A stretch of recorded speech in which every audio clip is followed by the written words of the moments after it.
no idea what you are up against elections morning. You have no idea who you are up against on elections morning. Because Santia on top. So push your hands and Good night. Good night, St. Philip South. It is beautiful to be here with you tonight. I must tell you, I rambled a little bit to get down here. I must tell you. And it is very cold up in St. Philip. But there's a nice wind that is blowing through Barbados. It is a Barbados Labour Party wind. It is a red wind that is blowing through this country. And I know that it is blowing down in St. Michael's Southeast. And I know that it is blowing up here in St. Philip South. And that wind on the 21st of February is going to bring home Anthony Wood in this constituency as the next representative for St. Philip South. My message tonight is simple. I am going to ask each and every one of you in this constituency to support Anthony Wood. He's a tall man, tall in stature, tall in many other ways. He's a man that I have known that has contributed to the development of this country and also to this community. And he's a man of the people. He's a man that you all well know you have asked for to return to be your next representative in this constituency. And I believe that that is very telling, that the people of this constituency have asked for Mr. Wood to come back and rescue you from the hands of Adriel Brathwaite in this constituency of St. Philip South. And I have no doubt that he will be the next representative, and that I will be able to join him along with other members of the Barbados Labour Party on the 21st of February to celebrate the victory of the Barbados Labour Party. But I say to you tonight that whilst we smell a victory ahead, the members of the Barbados Labour Party are not complacent. We understand that we are entering the arena at a very difficult time in our history. We understand the mess that has been created by the Democratic Labour Party. And amidst all the lies and the deceit and the propaganda of the Democratic Labour Party, we understand that there are serious issues which the members of the Barbados Labour Party will have to face after the 21st of February. But I say to you tonight that our task, we are not daunted rather by the task that lies ahead. We understand what we have to do, and we're going to get on with the job at hand. But to tell you tonight that the Democratic Labour Party has failed this country miserably is something I believe that each and every one of you already know. And I think that as I drive through all of the constituencies across Barbados, the support that the Barbados Labour Party is having is telling of the support for the change that must come on the 21st of February. Now, the Democratic Labour Party, over the course of the past 5 years, have done nothing to help this country. And I will go on record as saying they have done nothing, because they would want us to believe that they have done all that they can do. But I believe that as Barbadians, we are accustomed to punching above our weight. We're not accustomed to settling for second best. We're a country and a people that are proud of what we have and our ability to be able to achieve beyond the expectations of others. The Democratic Labour Party would have you believe that it is the cause of the Barbados Labour Party that we find ourselves at this juncture in our history. The Democratic Labour Party would have you believe that it is as a result of issues in the Barbados Labour Party administration that you must not elect the Barbados Labour Party. They would have you believe that the debt which we face at this present time is all as a result of a Barbados Labour Party administration. But no matter what the Democratic Labour Party tells you, you will find that on every single platform that they have mounted, they are unable to tell you what it is that they have done for the past 5 years. And they're unable to do so in any convincing manner, because they themselves know in their heart that they have failed to achieve the several ambitious promises that they made in 2008 to the people of Barbados.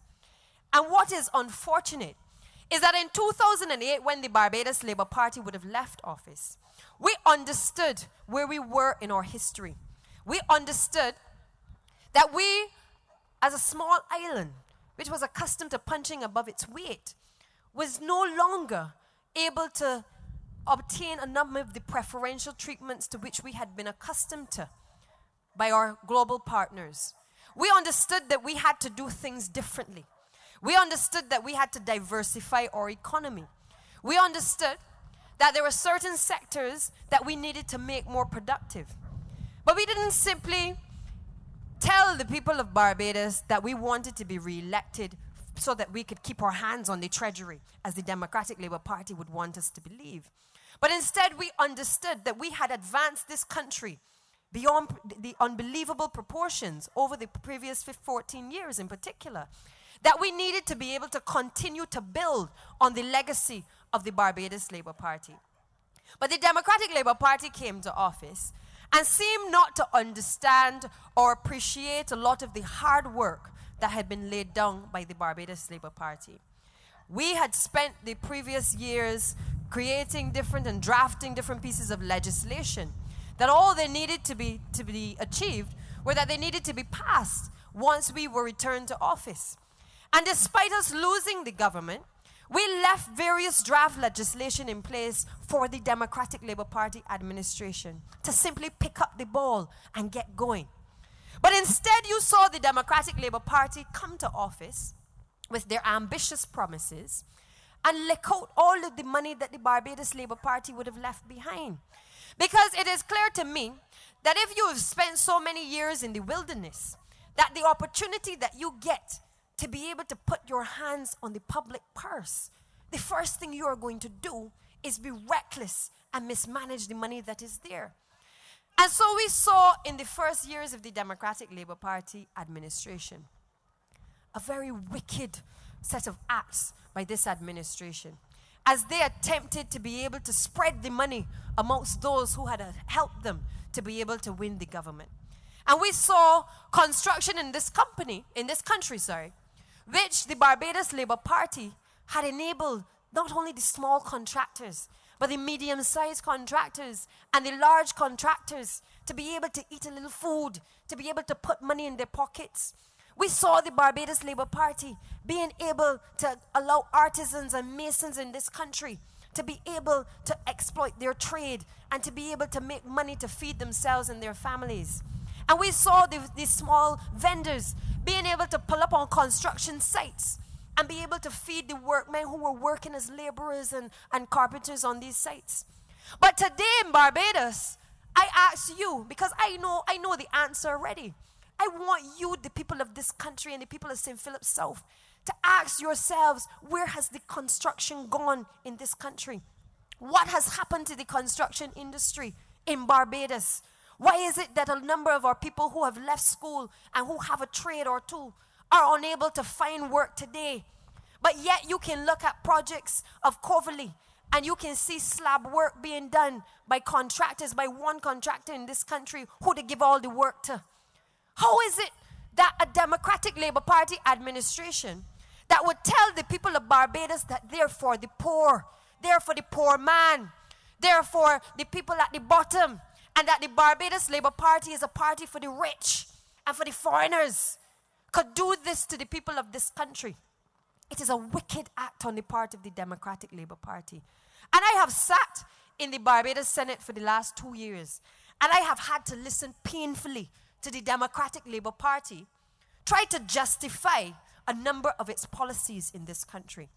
I have had to listen to them talk about how the Barbados Labour Party gave work to small contractors, but the work wasn't done properly. I have heard them say that we give away contracts and the work wasn't done and money got spent and it can't be accounted for.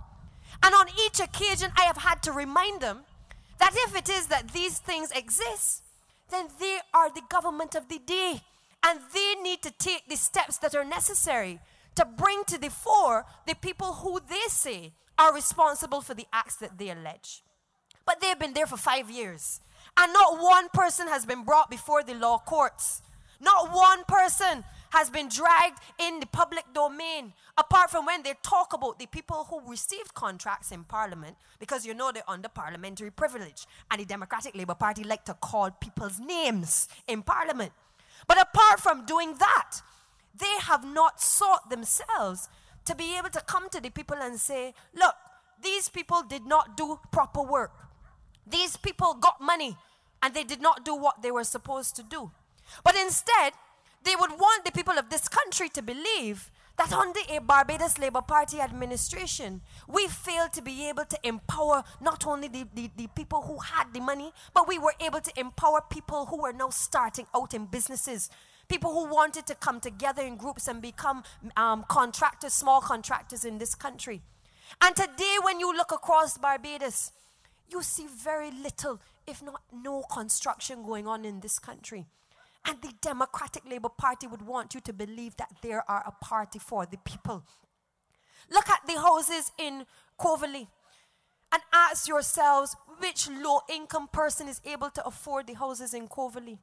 Because if you are not earning jointly in a household over $4,500, you cannot afford a house in Coverley. But they would want to tell you, the people of this country, that again, they are building homes for the poor people. They are building homes for the low-income families in this country.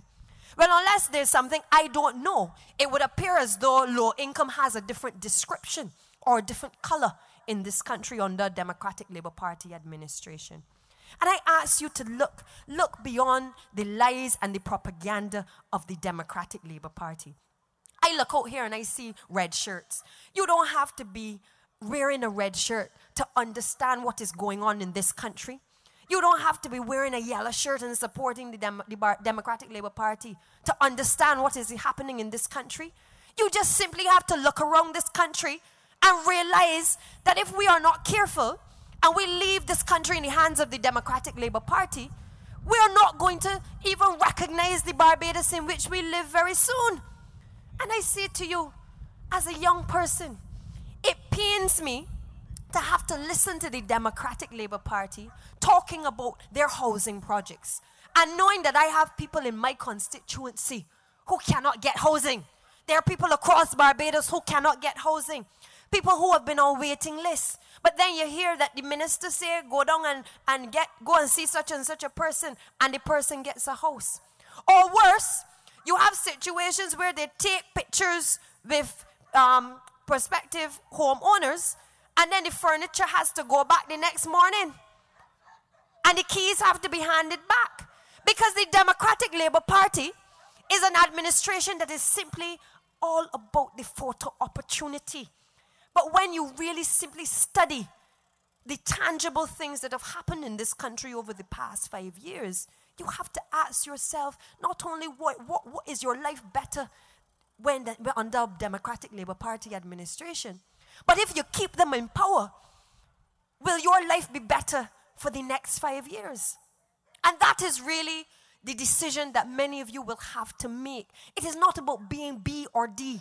It is about asking yourselves, if in 2008, when some of you may have decided to make a change, and some of you may have voted for the Barbados Labour Party, if your lives are different, has your life improved under a Democratic Labour Party administration?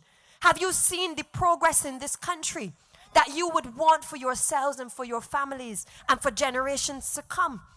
Because they accuse the Barbados Labour Party of constructing large buildings. We do the Supreme Court and we've built all these highways and everything. They say that we are a country, we like to spend money. But let me tell you what I have learned. I am no economist, but my understanding of this thing over the last few years in particular has grown. And I understand that we, as a Barbados Labour Party, we invest in capital works projects. Because when we put the money into capital works projects, we not only create employment in this country, but we enable other generations to be able to present generations, to enjoy the services that we provide, but we allow other generations to be able to pay for those services as well that a Barbados Labour Party administration has provided. And I ask you tonight, What is it that the Democratic Labour Party has constructed that will redound to the benefit of you, the people in this audience, to the people of this community, to the people who are watching on the internet, to the people all across Barbados? What are the things that you can point to in Barbados that you can say honestly that the Democratic Labour Party has provided, that you are benefiting from, but also that the generations to come are also benefiting from? Because they came to Parliament and got money for the St. John Polyclinic. But we all well know that the St. John Polyclinic has not been opened as yet. And we all well know that the Democratic Labour Party has not even looked after the people of St. John as much as they would like to talk. And that a lot of the things that have been done in St. John have been done by a Barbados Labour Party administration. And I had the opportunity during the by-election to go into St. John. And I can tell you, whilst the people of St. John may want to continue the legacy of Errol Barrow, at the end of the day, they need to wake up and they need to ask themselves seriously, how can a representative that has to read from a piece of paper every time she goes to Parliament from a speech that is written for her be a true representative of the people, man? Ask yourself some serious questions. And how is it that you can have people representing you simply because on the previous representative's dying bed, he said that she must lead? Come on, Barbadians. Come on, St. John. We deserve better as a country. We deserve better as a people. And when we settle for these things, we send a message to our people and to our younger generation that we are prepared to accept anything in this country. But I suppose telling you about the hardships under Democratic Labour Party administration is something that each and every one of you tonight can understand. Because regardless of what class you are, what socio-economic bracket you may come from, in this country today, there is no person that has not been affected by the Democratic Labour Party policies.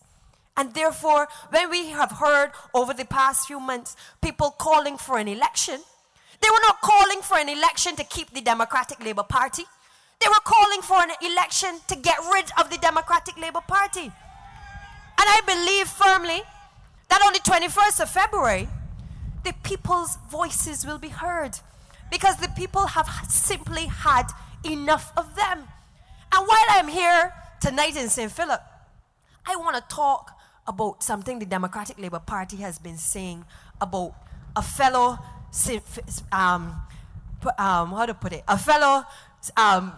person living on the soil in St. Philip, none other than Lil Rick, who I know is going to give his vote to Anthony Wood when the day is on the 21st of February. Because the Democratic Labour Party would want you, the people of this country, to believe that Lil Rick has sold out, that he sings a song for the Barbados Labour Party, and that we pay him a bunch of money, and that's why he is singing for them. But I say to you, the people of this constituency, this is not about selling out. This is, as he said the other night in Carlisle Bay, this is about speaking out. Because when I asked Lil Rick if he is comfortable singing for the Barbados Labour Party, he says to me, Santia, they didn't do anything for me. They promised a lot. I walked with them. I told them to vote for the Democratic Labour Party. But what did they do? They did nothing for me. And if you ask the people across this country what they did for them, they didn't do anything for them either. So I say to each and every one of you tonight, and I want it to be made clear, this is no sellout on the part of any artist. Artists in this country are free to work for whom they want, and they're free to provide their services for whom they want. But at the end of the day, if they are disappointed by the policies of an administration, they have the right, the democratic right, to sing or to talk about it and to tell the people of this country to join them to vote them out. So I say to you tonight, I know where that X by Lil Rick gonna get placed on the 21st of February. So make no mistake about that. But this is a bigger issue for this country. than just what we might stand on a platform sometimes and joke about. Because we have seen the Democratic Labour Party over the course of the past few weeks. And we've seen them talk about and spread lies about the Barbados Labour Party leadership. Every time they open their mouth and they talk on a platform, they call us names. They talk about our personal lives. And it takes strong character to be able to withstand the comments of the Democratic Labour Party administration. But I am confident that the Barbados Labour Party candidates understand what we have to do. And we understand that we need to ignore some of the comments of the Democratic Labour Party. But what we cannot ignore is when little children come up to me and they say, Auntie Santia, is it true that the Barbados Labour Party, if it wins, is going to send us to school on Saturdays and Sundays? And is it true, Auntie Santia, that we are going to have to pay for bus fares if the Barbados Labour Party gets back in? And I look into their faces and I realize that they have soaked in the messages on the Caribbean Broadcasting Corporation, the Democratic Labour Party propaganda station that it has become.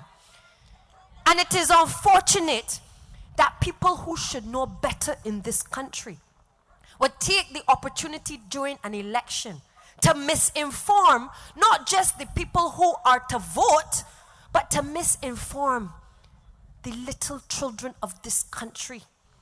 They are negligent and reckless in what they are doing. Because we all know that little children absorb these things. And little children are the way to get sometimes to the parents and to get the parents out to vote. And it is unfortunate that you are going to lie to children to be able to get re-elected in this country. But every opportunity that I have, I am going to call them out. Because I am sick and tired of the Democratic Labour Party and their propaganda. I am sick and tired of the legacy that the Democratic Labour Party is leaving behind for our youth. And when I hear the individual who is running against Anthony Wood speak in this country and call out gangs in Parliament as if, you know, he's brandishing names of countries in the world, I have to ask myself if he is serious about being the Attorney General and cleaning up crime in this country. I have to ask myself if the Democratic Labour Party is serious about helping the young people in this country. I have to ask myself if it is that they understand that by what they do and they say, they only create further negative cultures in this country. And it is not surprising to me when I see in their manifesto that they talk about getting rid of the block culture. Because whilst the Barbados Labour Party would support getting rid of a block culture, we understand that we cannot simply get rid of the blocks if we don't create employment in this country. And we understand that we cannot get rid of the blocks if we do not encourage entrepreneurship in this country. And we understand we cannot get rid of blocks and of young people liming and being idle in this country if we do not generate and diversify our sectors in this country and make money for our people. So when they are talking, it is not sufficient for the Democratic Labour Party to simply talk in their manifesto about getting rid of the blocks. The days of trying to impress upon the older generation who may not like the blocks are gone. Tell the people of this country how you are going to do what you say you are going to do. Take us where you want us to go. Hold us by the hand and tell us what the vision is for this country. But the Democratic Labour Party over the course of the past few years have been unable to do so because they have lacked the vision for this country that is necessary. And as I wrap up tonight, I want to say to each and every one of you, the vision of the Barbados Labour Party is sound. When we speak of a better tomorrow, we don't just mount a platform and put pretty words on red and yellow and fly a flag and say we are going to improve the lives of Barbadians. But we understand that a better tomorrow means that we have a serious task ahead, and we have to get ahead with the task that we have at hand. We have serious work to do for our elderly. We have serious work to do for our young people. And we have serious work to lay a foundation for generations to come. And a better tomorrow is not about BLP supporters, but about a better tomorrow for all Barbadians, whether you are Democratic Labour Party supporters, whether you are undecided voters. That is the Barbados Labour Party way, about a better life for all Barbadians. And on the 21st of February, it is going to be simple. As you answer the question of whether you believe that the Barbados Labour Party can provide a better tomorrow for you, or whether the Democratic Labour Party can provide a better tomorrow for you, you just simply need to look at the track record of the Barbados Labour Party against the record of the Democratic Labour Party. Because I know that we are a party that is accustomed and has a legacy of generating employment in this country. And that, we know, has to be one of our priorities after this election is over. We know we have to bring down the cost of living. And many of you who would have had the opportunity to read the manifesto would understand that we are not wasting time. We are not telling you things and promising you things that we know we cannot deliver. We are telling the people of this country the things that we know we can achieve in the quickest time possible to put money back into your pockets. And I ask each and every one of you to allow Anthony Wood to walk with me up the steps of Parliament after the 21st of February. Give Anthony Wood the opportunity to be able to serve you in this constituency again.